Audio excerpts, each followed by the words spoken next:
Hi friends, I'm Sarah with Lead Street Collective, and today we're going to be making my favorite banana bread recipe. So this banana bread recipe is going to be using einkorn flour, which we'll talk a little bit more about a little bit later, and some coconut sugar, which keeps the bread to be not quite so sweet itself, which leaves room for sweetness, and some chocolate chips. So let's get started. So this recipe calls for 3 bananas, and I actually have 6 bananas, so I'm going to be doubling the recipe. And I'm going to be honest, the bananas that I have are not super ripe. This is actually maybe a day riper than how I just like to eat fresh bananas. So everybody's preference is a little bit different, but this is kind of how I like mine to be. The sweeter, obviously, the longer you let your bananas ripen, the sweeter they're gonna be, so the sweeter your bake is gonna be. And so I have 5 regular bananas, and then I have this little red banana. I don't know, I thought it would be kind of fun to pick up something new, and I don't really see these very often in the supermarket. So I got these, and I just got 1 left. So we're gonna throw him in 2 and have that be 6. So I've got my oven preheating at 350, and there it is. And I've got all 6 of my bananas in here. And I like to use a potato masher and just kind of smash them all up. I do prefer to have the bananas in my banana bread not chunky. I like it to be really smooth, so I try to get these pretty smashed up.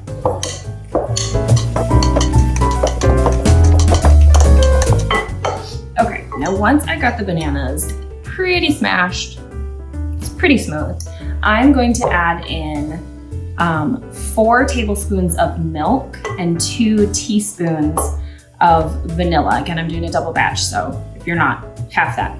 But use the milk of your choice. I've found that it hasn't really made a huge difference whether I'm using dairy milk or non-dairy milk, or full fat versus non-fat. I'm actually using a creamer, a Not Pods creamer, which is a non-dairy creamer. And I think it's the caramel flavor. It's just what I had. So that's what I'm using. And I'm just gonna mix that up so it's nice and creamy.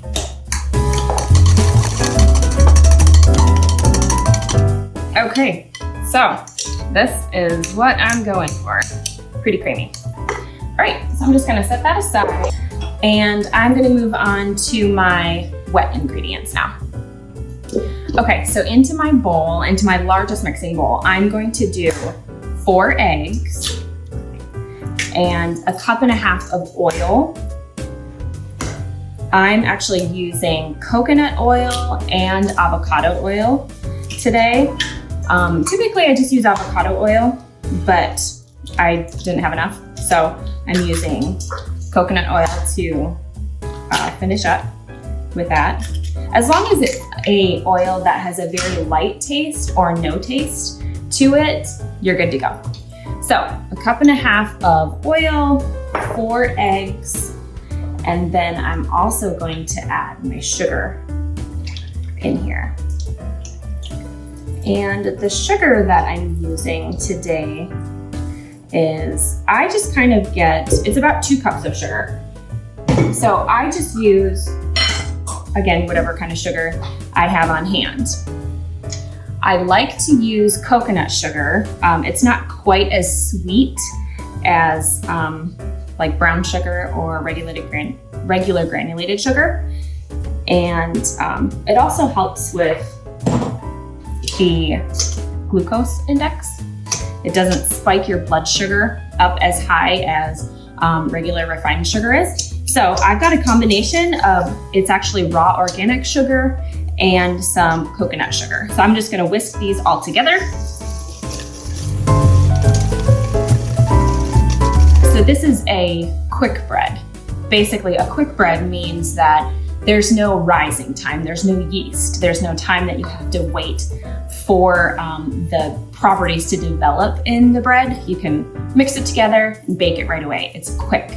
So what I found with quick breads is that they're a little bit more forgiving than, say, a yeast bread or a sourdough bread, where your measurements have to be pretty precise and exact.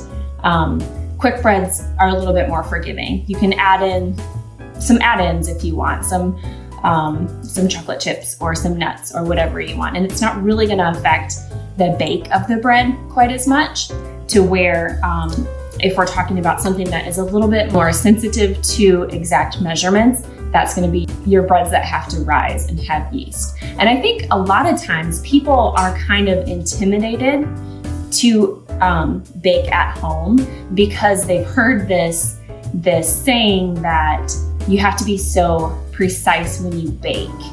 And that's true to an extent. You do have to follow basic ratios and measurements, but if you're a little bit off here and there on something that's forgiving, like a quick bread, you're still gonna get a result that maybe it's not the best you've ever had, but still gonna be edible.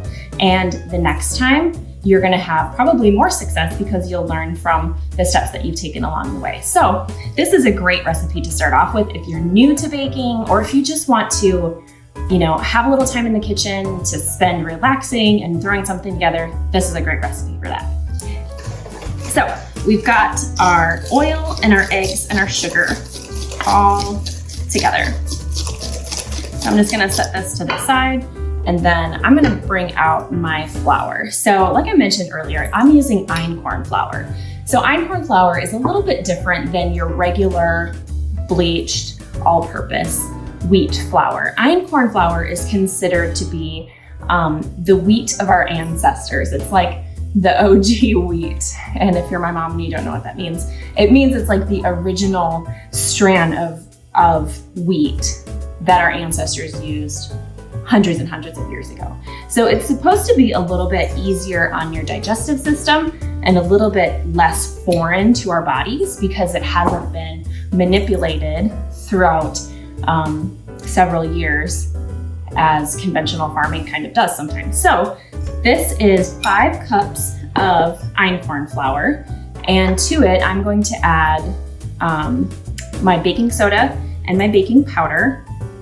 And then I also like to add in some cinnamon and some cardamom. Cardamom is a flavor that gets used a lot in holiday baking.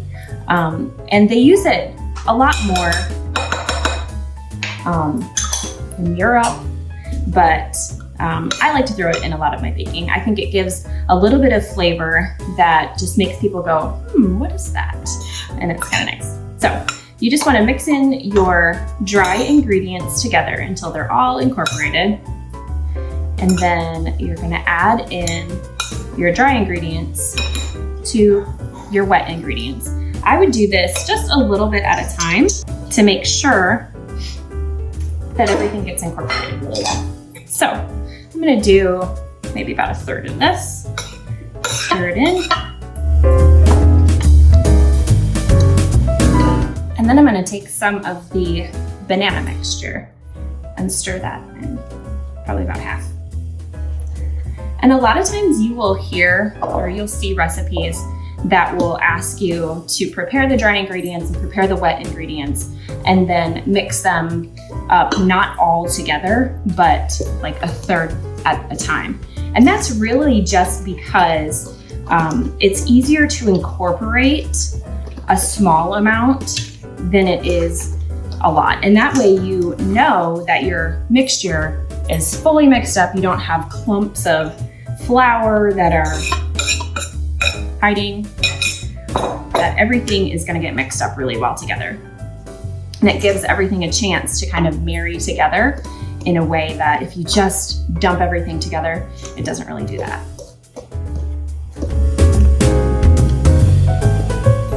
I'm gonna finish adding in my banana mixture.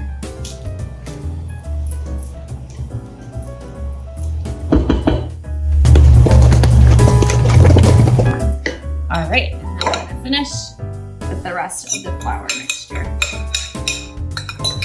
So I first started making this banana bread recipe a couple years ago. it seems like whenever COVID hit, whenever it reared its ugly head, everybody got on this bandwagon of making banana bread at home. And I was no exception. I tried tons and tons of different recipes, and this is just kind of one that came from a combination of a lot of ones that I liked. Again, going back to the just try it, see what works, and try something else the next time if you don't like the result. Or if you do, keep going with it.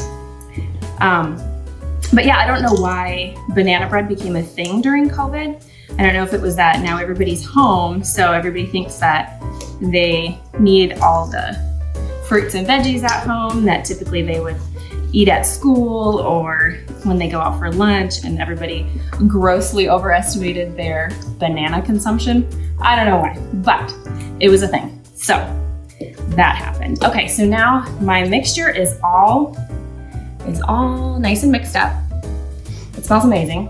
And I'm gonna add in my chocolate chips. Now today, again, I didn't have a ton of chocolate chips, so I'm using these little mini chocolate chips for about half of it. This is just shy of about 2 cups. And I've got mini chocolate chips. These are semi-sweet. And then I found these little cinnamon chips the other day. I think I got them at Walmart, but they're delicious. And I thought they'd be good in here because I put a little cinnamon powder in here. So I don't know, we'll see. Haven't tried it before, but we'll see if I like it. Maybe it'll be a mainstay. All right, just fold those in. Again, once you get everything incorporated, you don't wanna mix the heck out of this. You want it to be incorporated and everything to be kind of evenly distributed, but don't keep stirring it. That'll make your batter a little bit stiff and it won't be light and fluffy. Okay, so I got those all mixed up. I saved some little mini chips out because I'm gonna put some on the top. So I'm gonna get these into my bread pans. Now I have 4 bread pans, and of course none of them, or I guess 2 of them are the same size. Otherwise, they're all different, but that's okay. We're just gonna eyeball it so they're all about the same fullness, and we'll go from there. Now, I think it's pretty easy when you are just doing 1 or 2 pans to just kind of dump half and half, but when I've got 4, I think I'm going to use just a cup measure, just so I can get it in there a little bit easier and a little less messy. Now with these pans, I have just lined them with parchment, which makes it super easy to just pull the whole loaf right out of the pan. And I don't really even spray mine or put oil or fat in them because I feel like it just comes right out. On the glass one, I have 1 glass pan. I did spray the ends of that. That's not being covered by the parchment paper, but otherwise the parchment does its job and it just pulls right away. Okay, so I've got the batter in all of the pans, and now I'm just gonna take some chocolate chips, some of these mini chips that I have left over, and just kind of sprinkle some on the top. I like to do this because there's a saying that you eat with your eyes first, right? So it's nice to let people know what's inside so they're not guessing. And it looks cute too.